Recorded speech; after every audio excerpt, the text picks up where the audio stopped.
First Contact and the Promise. The iridescent research station, Luminara, hung like a pearl in the indigo skies of Proxima 742 bits, its bioengineered structures pulsing with soft bioluminescence that mirrored the natural rhythms of its creators. The Nexari, an aquatic species that had mastered the art of living architecture, had chosen this distant world for their most ambitious deep space venture yet. Their floating cities on their homeworld had prepared them well for life in space, though nothing could have prepared them for what was about to unfold. Chief researcher Zara Nin moved through the station's fluid-filled corridors, her translucent fins rippling as she propelled herself forward. The neural interface embedded in her cranial crest flickered with incoming data from the station's sensors. Something was different today, an anomaly that didn't match any known pattern in their extensive database. "Director Senkai," she called out, her voice carrying through the liquid medium with perfect clarity. "We're detecting an artificial signature approaching the system. It's unlike anything we've encountered before." The station's director, a veteran of 3 deep space missions, glided into the observation chamber. His age showed in the deeper blues of his scales and the wisdom bands that circled his fins. "Show me," he commanded, his own neural interface synchronizing with the station's systems. The holographic display materialized in the water around them, showing a vessel of clearly artificial design, but with configurations that defied Nexari understanding. It was angular, armored, built to withstand forces that would crush their own ships instantly. The energy readings suggested powerful engines and defensive systems that dwarfed anything in their fleet. "It's approaching on a direct course," Zara Nin reported, her fins twitching with nervous energy. "But the signature, it's not aggressive. They're broadcasting on multiple frequencies, attempting communication." The Nexari had encountered other spacefaring species before, but most were like themselves, evolved in gentle environments, pursuing knowledge and trade. This vessel spoke of a different origin altogether, a world that forged stronger beings through adversity. The first message that came through their translators would be remembered in Nexari history forever. "Greetings, Luminara Station. This is Captain Sarah Chen of the Earth vessel Horizon Seeker. We come in peace and friendship." The humans, as they called themselves, proved to be as fascinating as they were intimidating. Their bodies were dense with muscle and bone, adapted to crush gravity that would flatten an Nexari. Yet they moved with careful precision in the station's aquatic environment, their environmental suits allowing them to interact with their hosts while respecting the Nexari's need for their liquid atmosphere. Captain Chen, particularly, showed remarkable sensitivity to her host's initial trepidation. She maintained a careful distance, kept her movements slow and deliberate, and showed genuine fascination with Nexari culture and science. Her crew followed her example, and soon the initial fear gave way to mutual curiosity. "Your biological architecture is remarkable," Chen commented, studying the living walls of the station. "We've never seen anything quite like it. The way you've merged organic and technological systems. Just as we've never encountered beings who could survive such extreme conditions," Senkai replied. "Your world must be extraordinary. Earth. We call it home, but I suppose it would seem rather harsh to you. High gravity, atmospheric pressure, extreme temperature variations. It forged us into what we are." The humans shared their stories, their history, their dreams of exploration. They spoke of Earth, a world that had challenged them at every turn, forcing them to adapt, to innovate, to become stronger. But rather than making them conquerors, it had given them an appreciation for life in all its forms and a deep understanding of the need to protect those more vulnerable than themselves. As the days passed, a formal alliance began to take shape. The humans offered their protection in exchange for access to Nexari biotechnology. They were particularly interested in the applications for medical science and sustainable space habitation. But more than the official agreements, it was a moment between Chen and Senkai that would prove most significant. "Your station lies in a relatively unmapped region," Chen observed during one of their final meetings. If you ever need help, any kind of help, use this. She handed him a small device, a quantum entanglement communicator. It will reach Earth instantly, regardless of distance. You have my word. My people will come. Sen Kai accepted the device, understanding the weight of trust it represented. We are not warriors, Captain Chen. We never had to be. Our world nurtured us rather than challenged us. Then let us be your guardians, Chen replied simply. Every garden needs its walls. As the Horizon Seeker departed, leaving behind a small contingent of human scientists and a promise of regular contact, none of the station's inhabitants could have known how soon they would need to call upon that promise. In the vast darkness between the stars, other eyes had noticed the station's presence. Eyes that belonged to neither friend nor scientist, but to those who saw the Nexari's gentle nature as an opportunity. The Kryvax Empire had been watching, and they had very different plans for the remarkable biological technology the Nexari had developed. Plans that would soon force humanity to prove just how serious they were about protecting their new allies. The call for help. 3 months after first contact with humanity, the Luminara station pulsed with unusual activity. The living walls themselves seemed to sense the tension, their bioluminescent patterns shifting to darker hues that reflected the mood of its inhabitants. In the central research hub, Zara Nin's fins trembled as she analyzed the latest sensor data. Multiple vessels approaching from the Carina sector, she announced, her voice carrying an unfamiliar edge of fear. 7. No, 9 ships. Configuration unknown, but their mass readings suggest heavy armament.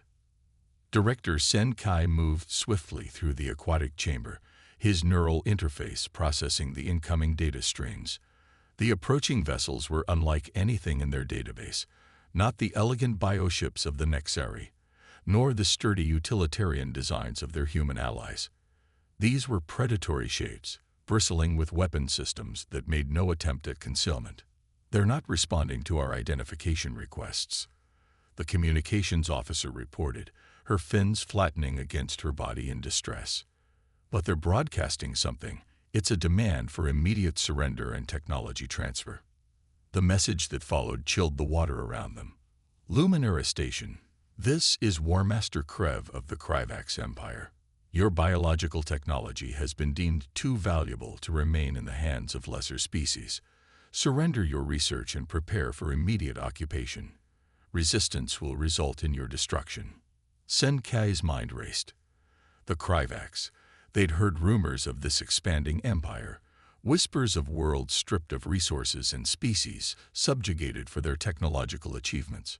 But they'd never imagined becoming targets themselves. The Nexari were researchers, creators, cultivators of life. Their station's defenses were designed to protect against solar radiation and micrometeorites, not military assault. How long until they're within weapons range? He asked, already knowing the answer wouldn't be good. 2 hours at their current velocity, Zara Nin replied. Our distress beacon to the Nexari Council will take days to reach home, and even then. She left the thought unfinished. Their homeworld had no military fleet that could stand against such forces. Sen Kai's gaze fell on the small device mounted near his personal console, the quantum entanglement communicator the humans had left behind. Captain Chen's words echoed in his memory. If you ever need help, any kind of help, use this. The Kryvax ships were now close enough for detailed scans. Their weapons were powering up, energy signatures suggesting destructive capability far beyond anything the station could withstand. The choice was clear. Evacuate all non-essential personnel to the emergency shelters, Sen Kai ordered. Begin emergency download of all research data. His fins rippled with determination as he activated the quantum communicator. And get me a direct line to Earth. The response was nearly instantaneous. A human voice, calm and professional, filled the command center. Earth Fleet Command receiving. Luminara Station. Authentication confirmed. Please state the nature of your emergency. Sen Kai's translator rendered his words into human standard as quickly as he could speak them. This is Director Sen Kai.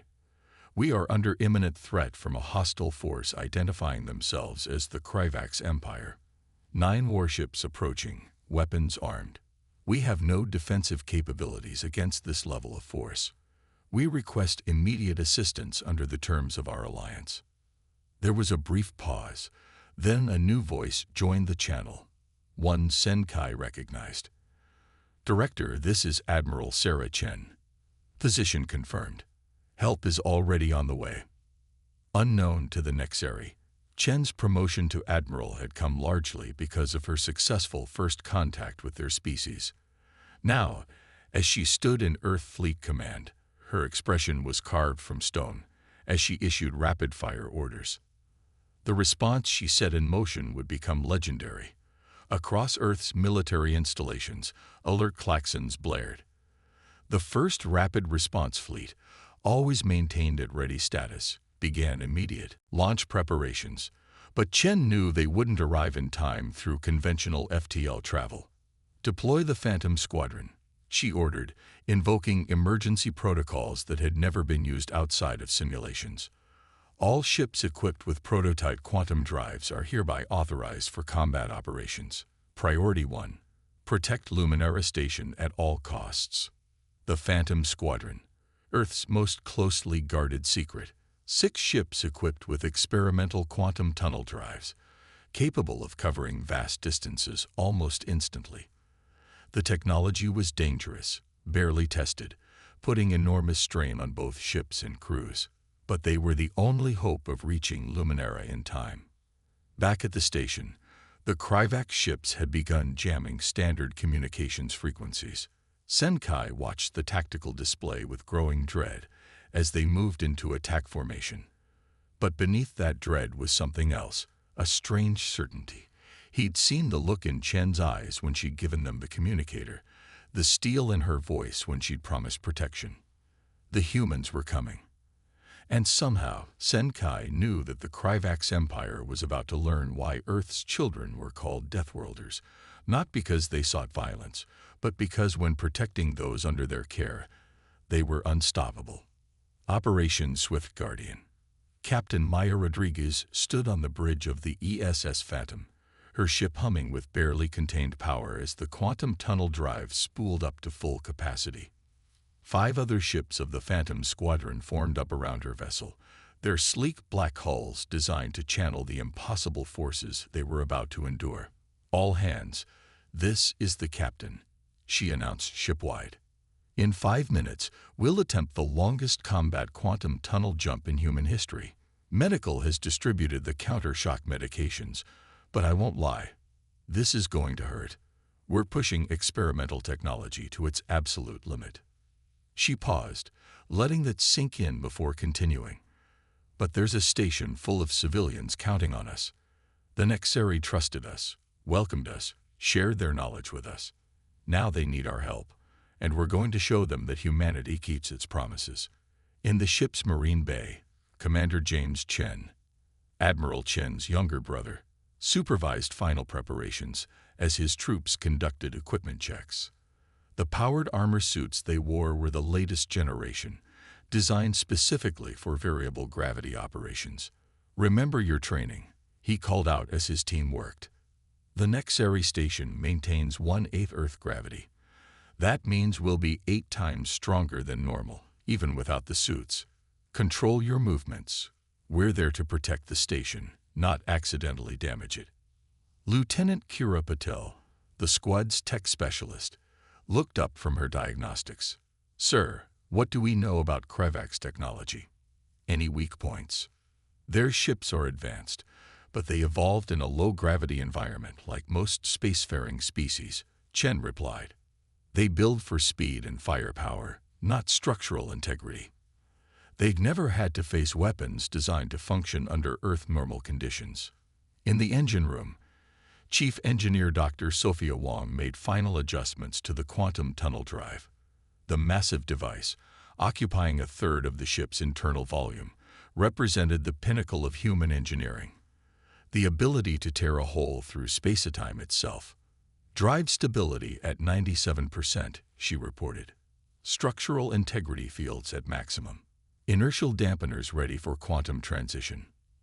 Back on the bridge, Rodriguez received the final authorization from Earth Command. Admiral Chen's voice came through clear and determined. Phantom Squadron, you are cleared for Operation Swift Guardian. Good hunting. Rodriguez took a deep breath. All ships, cinch quantum drives. Target coordinates locked. Transition in 3, 2, 1. Reality twisted. Every crew member felt it, even through the countershock medications and inertial dampeners. It was as if their bodies were being stretched across infinite distance while simultaneously compressed into a single point. The ship's hulls groaned under forces they were never meant to endure. Then, in an instant that felt like eternity, they emerged. Where moments before they had been in Earth orbit, now they flew through unknown space, their sensors immediately locking onto 9 Kryvax warships surrounding the Luminara station. Status report. Rodriguez demanded, fighting down the nausea that accompanied quantum transition. All ships present and accounted for. Tactical reported. Minor hull stress within acceptable parameters. Weapons and shields at full capacity. Rodriguez allowed herself a grim smile. The Kryvax had no idea what was about to hit them. Their ships were impressive by most standards, but they were built by and for beings who had never needed to adapt to crushing gravity, never had to engineer their vessels to withstand the kind of forces that Earth-born ships dealt with routinely. Launch fighters, she ordered. All ships, implement attack pattern Delta. Priority 1 is drawing their fire away from the station. The Phantom Squadron's fighters streamed from their launch bays, their pilots pushing maneuvers that would have killed any non-human crew. The Kryvax responded immediately, their ships breaking formation to engage the unexpected threat. But Rodriguez had more surprises in store. Tactical, deploy the gravity bombs. It was humanity's newest weapon, developed from their understanding of artificial gravity technology. When detonated, each bomb created a microsecond pulse of crushing gravitational force, harmless to human ships built to withstand such pressure, but devastating to vessels constructed under lower gravity standards. In the Marine Bay, Commander Chen's troops prepared for boarding actions. The plan was simple but effective. While the Phantom Squadron engaged the Kryvax fleet, they would insert teams onto the station to reinforce its defenses and protect the Nexari civilians. Through it all, Rodriguez kept her focus on the larger strategic picture. The Kryvax had superior numbers, but they had never faced an enemy like humanity, never encountered ships that could appear from nowhere, never fought troops who considered their normal gravity to be crushingly hostile. All ships, prepare for combat maneuvers, she commanded. Show them why they call us Deathworlders. The battle for Luminara Station was about to begin. And with it, the galaxy would learn an important lesson. Humanity's greatest strength wasn't their technology, or their weapons, or even their ability to survive in hostile conditions. It was their absolute determination to protect those who had placed their trust in them. Turning the tide. The void between Luminara Station and its attackers erupted into chaos as humanity announced its arrival. The Kryvax warships, their formation disrupted by the sudden appearance of the Phantom Squadron, scrambled to respond to this unexpected threat. Impossible, Warmaster Krev snarled from his command throne aboard the Kryvax flagship. No known species possesses technology that could allow them to arrive so quickly. His sensor officers worked frantically to analyze the new arrivals, their reports growing more alarming by the second. Sir, these vessels, their hull density is unprecedented. They're built to withstand forces that would crush our ships instantly. And their weapon systems. The report was cut short as the first gravity bomb detonated. The localized gravitational pulse ripped through space, the force equivalent to suddenly being at the surface of a gas giant. 3 Kryvax ships, their hulls designed for the gentle physics of their home systems, crumpled like paper toys. Aboard the ESS Phantom, Captain Rodriguez orchestrated the battle with precision, born of countless simulations. Phantoms 2 and 3 maintained coverage of the station's blind spots. 4 through 6, Execute pincer movement on their remaining heavy cruisers. Deploy ECM drones to disrupt their targeting systems. The human ships moved with impossible agility for their mass, their maneuvers defying conventional space combat doctrine. The Kryvax fleet had expected to face scared researchers. Instead, they found themselves fighting an enemy that turned their own understanding of physics against them. Meanwhile, Commander Chen's Marines had successfully boarded Luminara Station. The sight of humans in powered armor moving through the aquatic corridors initially terrified the Nexari inhabitants, until they realized these intimidating figures were there to protect them. Security stations established on all critical decks. Chen reported, his troops setting up defensive positions with practiced efficiency. Dr. Wang, how are those shield modifications coming?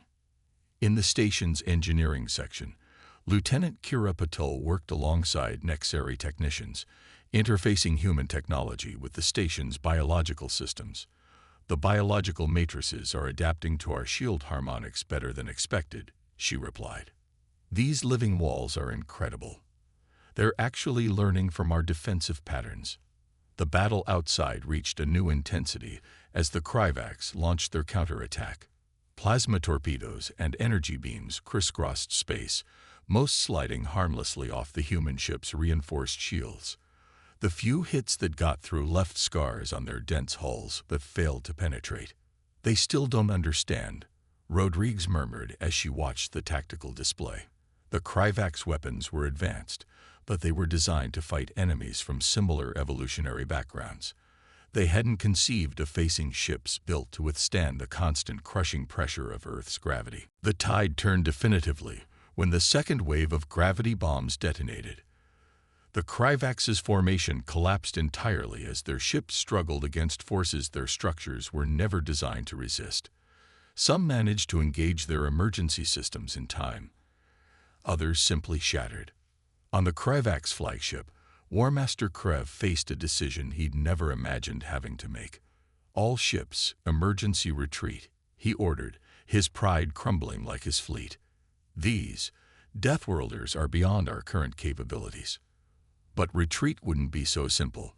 Captain Rodriguez had anticipated this moment. All ships, execute Operation Cage, she commanded. The Phantom Squadron moved in perfect coordination, their positions cutting off the Kryvax's escape vectors. This is Captain Rodriguez of the Earth Fleet to Kryvax Command. She broadcast on all frequencies. Your ships are disabled or surrounded. Your choices are simple. Surrender and face charges under interstellar law, or continue fighting and be destroyed. You have 2 minutes to decide. In the tense moments that followed, the Nexari watched in awe from their station as their attackers, who had seemed so overwhelming mere hours ago, were completely contained by their human protectors. Director Senkai, observing through the station's sensors, finally understood what Captain Chen had meant about Earth being a harsh world. It hadn't just made humans physically stronger. It had forced them to become more innovative, more determined, more capable of overcoming seemingly impossible odds. The Kryvax ships, one by one, powered down their weapons. As Marine boarding parties prepared to secure the surrendering vessels, Rodriguez sent a brief message to Earth Command. Operation Swift Guardian successful. Luminara Station secure, requesting instructions for prisoner transport. Admiral Chen's response was equally brief, but carried a note of pride. Well done, Phantom Squadron. The galaxy just learned an important lesson about humanity's promises. In the station's command center, Commander Chen watched as his troops helped restore systems and calm civilians. A young Nexari approached him, its fins rippling with what he recognized as a mixture of fear and gratitude. Your people came, it said simply. When we called, you actually came. Chen smiled behind his helmet. We promised we would. And humans keep their promises, even if we have to break the laws of physics to do it. A new dawn. 1 month after the Battle of Luminara Station, the facility's living walls pulsed with colors never before seen in their biological matrices. The Nexari architecture had adapted to its recent experiences, incorporating new patterns that reflected both the terror of attack and the joy of salvation. But most striking were the new strengthening structures it had begun to grow, inspired by studying the hull designs of human ships. Admiral Sarah Chen stood in the station's main conference chamber, her environmental suit allowing her to move comfortably through the aquatic environment. Around her, representatives from a dozen spacefaring species had gathered to witness the formal alliance signing between Earth and the Nexari Collective. The attack on this station changed everything. She began, her words translated seamlessly for all present, not just for humanity and the Nexari, but for the entire galactic community. It proved that peaceful cooperation between different evolutionary paths isn't just possible, it's essential. Director Sen Kai, his fins now bearing the new patterns that mark survivors of the battle, moved forward. When we first met humans, many of us feared them. Their dense bodies, their strength, their ships built to withstand crushing forces, everything about them seemed to mark them as potential conquerors. His patterns shifted to display joy and pride. Instead, they became our guardians. They used their strength not to dominate, but to protect. Their technological achievements, born from surviving a harsh world, became our shield.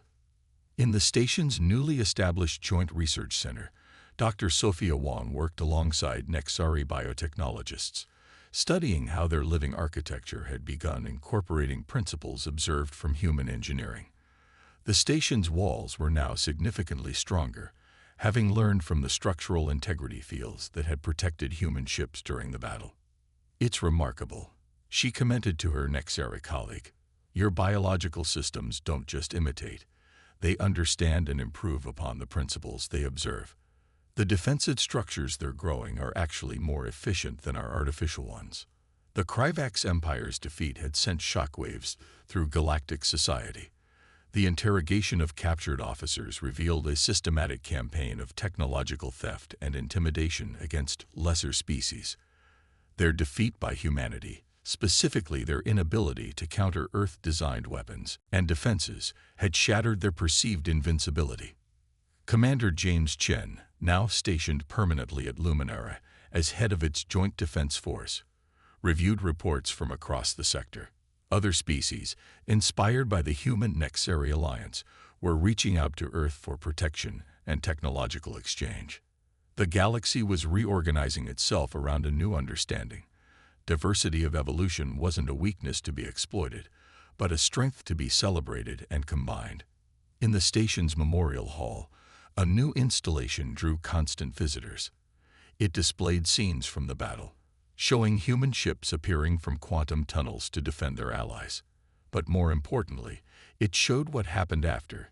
Humans in powered armor gently helping injured Nexari, engineers working together to repair damage. Two species from radically different worlds united in purpose.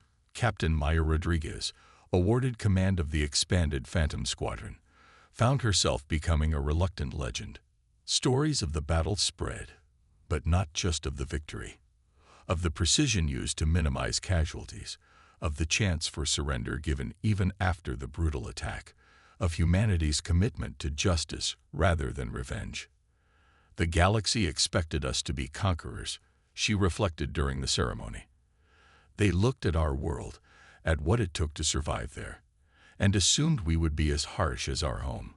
They didn't understand that surviving hardship doesn't have to make you cruel. It can teach you the importance of protecting others from it." The alliance ceremony concluded with an unprecedented announcement. The Nexari would share their biological engineering secrets, while humanity would provide protection and help establish a joint defense force. But beyond that, they would create something new together. Ships that combined human structural strength with Nexari adaptive biology, stations that could protect themselves, and technologies that drew from both species' strengths. As the delegates departed through newly established quantum tunnels, Admiral Chen found herself in a quiet moment with Director Sen Kai. The Nexari leader's patterns showed a complex mix of emotions that Chen was only beginning to learn to read. "You know," Sen Kai said thoughtfully, "when your people first called themselves Deathworlders, we thought it was a warning, a reminder of how dangerous you could be. Now we understand it was actually a promise of how far you would go to protect life. Chen smiled. Earth taught us many things, but the most important was this. Strength isn't just about surviving harsh conditions. It's about using that survival to ensure others don't have to face the same hardships. We became strong so others could remain gentle. As she spoke, Luminara Station continued its endless dance through space, its walls now stronger yet still beautiful, its corridors filled with beings from worlds gentle and harsh alike. It stood as a symbol of what the galaxy could become, not a place where the strong dominated the weak, but where the strong ensured the weak could flourish. The Deathworlders had revealed their true nature, not as destroyers, but as protectors. And the galaxy would never be the same.